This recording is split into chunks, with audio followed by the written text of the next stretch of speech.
ठीक है भाई, किसका क्वेश्चन रह गया अब?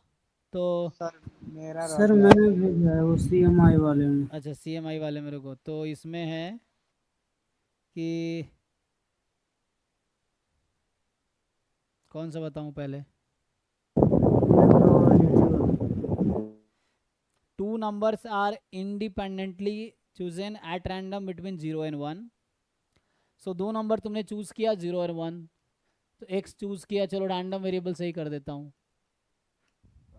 0 1 के बीच दो नंबर तुमने चूज किए, क्या प्रोबेबिलिटी उसका प्रोडक्ट लेस देन 3/4 होगा? सर इससे मत कीजिए, हाँ ये नहीं पढ़ा है मैंने, वो नॉर्मली कीजिए ना, ये ग्राफ बना के। हाँ, वही एरिया वाले तरीके से ना, बात तो बराबर ही है। ये बताओ, यही पूछा ना, एक्स इंटू, मान लो मैंने एक्स नंबर चूज किया, एक्स एक नंबर है 0 1 के बीच, तो यही तो करूँगा, 0 और 1, 0 और 1। और तुम देखो कोई भी एक तरीके से सॉल्व कर लो, ऐसा नहीं कि इसी से करना है, क्यों करना है किसी से? तुम किसी भी एक तरीके से सॉल्व कर लो, आंसर आ जाएगा। यूनिफॉर्म नहीं लोगे तो भी कोई दिक्कत नहीं है। तो यहाँ एरिया से होगा एक्स बिटवीन 0 1, एक्स बिटवीन 0 1। तुम ज्योमेट्रिक प्रॉपर्टी लगाओगे ना, ज्योमेट्रिक प्रॉपर्टी लगा लो। तो मान लो ये इवेंट ई है मान लो, तो क्या करना है, area of E upon area of sample space. Sample space क्या है तुम्हारा, एक्स तुम 0 1 के बीच लोगे, वाई 0 1 के बीच लोगे, इसका एरिया तो 1 ही है। तो अब एरिया ऑफ ई अपॉन 1, क्योंकि सैम्पल स्पेस का एरिया तो 1 है। अब तुम इस रीजन का एरिया निकाल पाओगे? क्लास 12 में पढ़ा होगा इंटीग्रेशन से एरिया निकालना, वही करना पड़ेगा। नहीं वही तो नहीं निकल रहा था, वो यहाँ से कट करेगा 3/4 से 3/4, एक कॉर्नर पे एक सर्कल की तरह छोटा सा कोन के जैसा वहाँ पे कॉर्नर में। देखो मैं सॉल्व कर देता हूँ, मैं सिंगल इंटीग्रेशन से करूँ या डबल इंटीग्रेशन से? डबल। डबल से करें, देखो। तो ग्राफ बनाऊंगा तो एक्स, तो यहाँ पे एक्स को जब मैं 1 रखूंगा, मुझे ग्राफ बनाना है x y is equal to 3/4 का। तो एक्स को 1 रखूंगा तो वाई की वैल्यू 3/4 आ रही है, चलो 3/4 यहाँ मान लो। x1 y थ्री बाई वही फोर कट करेगा कोन के जैसा हाँ ये है। ऐसे। अब लेस देन इक्वल टू 0 0 रखूंगा, ट्रू आएगा। तो ये वाला नीचे वाला। पोर्शन है मेरा। तो बेटर है 1 माइनस कर लो, है ना। 1 माइनस का मतलब 1 में से इसको कॉम्प्लीमेंट ले लो, x into y more than 3/4, ऐसा हो जाएगा। हाँ। तो अब ये वाला रीजन आ गया तुम्हारा जो ऊपर है ना। ये तो डाउट, इसमें क्या डाउट, एरिया नहीं निकालना आप पा रहे हो तुम? ये तो 12th क्लास में था भाई, एरिया निकालने का कॉन्सेप्ट ये सब। ये जो ब्लैक पोर्शन है, अब ये रीजन है, ये वाला रीजन ब्लैक वाला रीजन है, तो क्या उसका एरिया नहीं निकाल पाएंगे हम लोग? 1 माइनस डबल इंटीग्रेशन, तो डबल इंटीग्रेशन से एरिया निकाल लो, है ना। क्या लिखना पहले, डी वाई डी एक्स, चलो डी वाई डी एक्स कर लो। अब y की लिमिट क्या है यहाँ पे बताओ, y की, यहाँ पे y की वैल्यू कितनी है? तो यहाँ पे y की वैल्यू है 3/4x। 3/4x। तो 3/4x से लेके कहाँ तक? 1 तक, 1 तक। 1 तक। और x की वैल्यू कहाँ से कहाँ तक, यहाँ x क्या है? 3/4 से 1। तो इसमें कहाँ डाउट है तुम्हें? हाँ हो जाएगा। थोड़ा दिमाग लगाओ ना, क्या कर सकते हैं ये चीज़ें हैं, हम क्यों इतना कॉम्प्लिकेट करेंगे? इसको भी तुम कर सकते थे, पहले इसका एरिया निकालते, फिर हम इस पे इंटीग्रेशन लगाते, ये भी ऑप्शन था। इस पे इंटीग्रेशन लगाने की क्या जरूरत है, रेक्टेंगल है, रेक्टेंगल का एरिया ऐसे ही आ जाएगा, तो दूसरे पे मुझे इंटीग्रेशन। लग रहा था कि वो उसमें दो पार्ट में वो डिवाइड होगा उसका फिगर। हाँ, तो उससे भी कर सकते हो, ठीक है, तुम देखो अपने तरीके से। सर एरिया ऑफ सेक्टर क्या हो जाता है? क्या क्या? एरिया ऑफ सेक्टर क्या आएगा इसका आंसर? अब पता नहीं आंसर क्या है, मुझे नहीं पता, इसका आंसर बता रहे तुम? एरिया ऑफ सेक्टर से करेंगे तो लॉग में आएगा ना, कुछ तो लॉग में आएगा।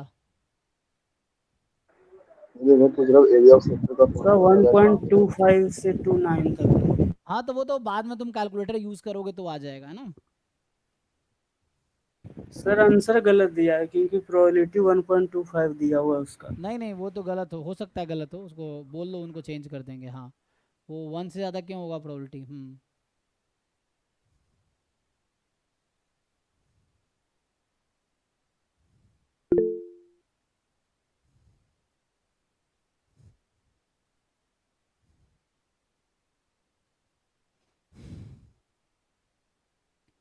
एरिया ऑफ सेक्टर से होगा क्या? अरे नहीं भाई, एरिया ऑफ सेक्टर से कैसे हो जाएगा? सर्कल थोड़ी है ये, सर्कल थोड़ी है, वो तो कर्व था। सर्कल होगा तब तो सेक्टर का एरिया निकलेगा, यहाँ तो सर्कल थोड़ी है कि सेक्टर लिखा दोगे। तो वो सर्कल नहीं है, तो वो पैराबोला है, वो हाइपरबोला है, सॉरी। तो हाइपरबोला है, वो सर्कल नहीं है। अगर सर्कल होता तो सेक्टर का एरिया निकलता। चलो भाई वापस आते हैं, तो एक एक क्वेश्चन हो गया सबका। तो हाँ जी नवल बताइए, तो कहाँ से स्टार्ट करूँ? एफ वाला हो गया सॉल्व तुम्हारा? नहीं हुआ? नहीं सर, ई वाला सॉल्व कर दिए। ई वाला कर दूँ? अच्छा, समझ नहीं आ रहा कैसे करें। तो ई वाला पार्ट जो है उसमें क्या पूछा है कि probability of E1 complement intersection E2 intersection E3। तो इसका मतलब हो गया कि E2 intersection E3 minus E1, जिसका कॉम्प्लीमेंट लगा समझ लो माइनस है, ठीक। Yes sir. अब ये एक साथ ले लो, तो मान लो ये A माइनस बी है, A माइनस बी का प्रोबेबिलिटी आता है। Yes sir. तो probability of A minus probability of A intersection B हो गया। ये सब दिया हुआ है कि नहीं? क्वेश्चन में सब दिया हुआ है, देखो अच्छा हो गया। हो गया ना। इसका बाकी एफ इंटरसेक्शन का नंबर प्रोबेबिलिटी कितना है? 2 का 1/6, और तीनों का इंटरसेक्शन कितना है? 1/6। तो ये 0 आ गया एक्चुअली, ठीक। सर, एफ नंबर वही करेंगे, तीनों की यूनियन ले लेंगे नहीं सर? क्या करेंगे? तीनों का यूनियन लेके फॉर्मूला डाल के और उसके बाद जो दिया रहेगा उसे पुट कर देंगे F number. F number, F में फॉर्मूला से भी कर सकते हो, हाँ उससे भी कर सकते हो, नहीं तो बहुत सारे तरीके, तुम एक्सपेरिमेंट करो ना। यूनियंस के फॉर्मूले से भी हो जाएगा, एक तरीका वो भी है। Yes sir. दूसरा तरीका है तुम कॉम्प्लीमेंट ले लो। अगर तुम इसका वन माइनस करोगे तो क्या हो जाएगा? कॉम्प्लीमेंट ले लो तुम इसको, 1 माइनस प्रोबेबिलिटी। अब बताओ 1 माइनस पूरे का कॉम्प्लीमेंट लगा दो तो ये बन जाएगा सर, ई। ए टू में नहीं दिया हुआ है।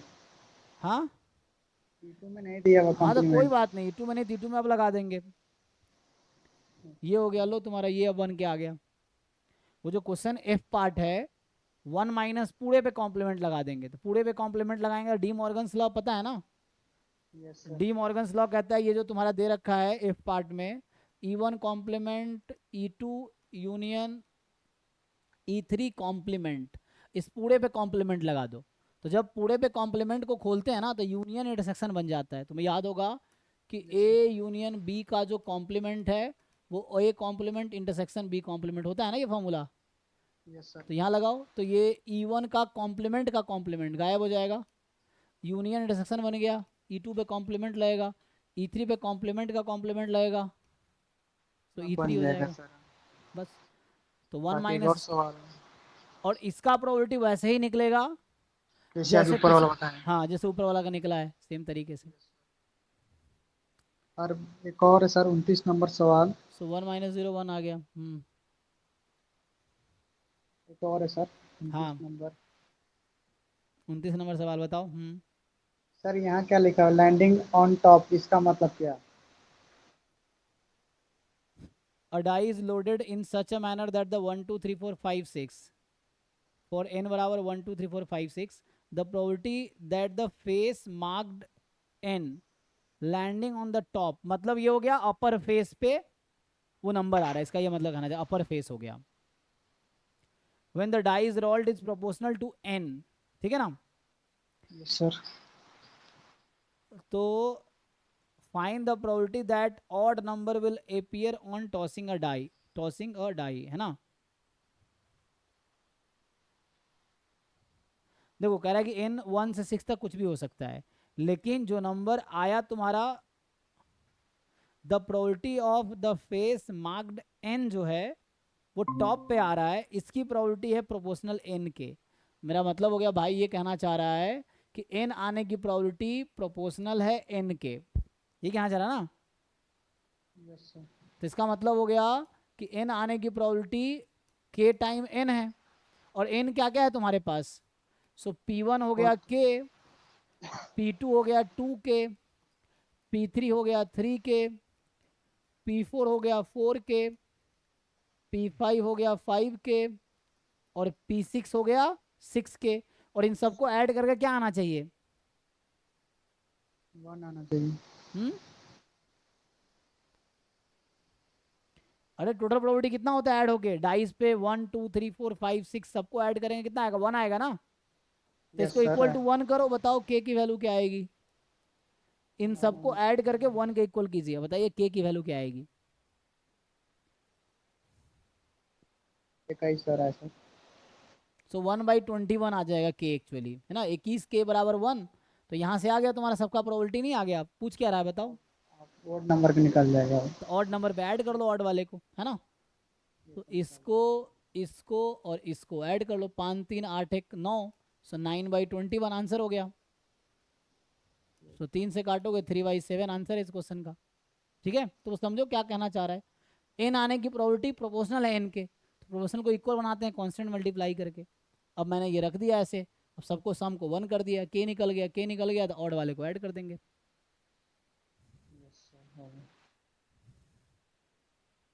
और बताओ।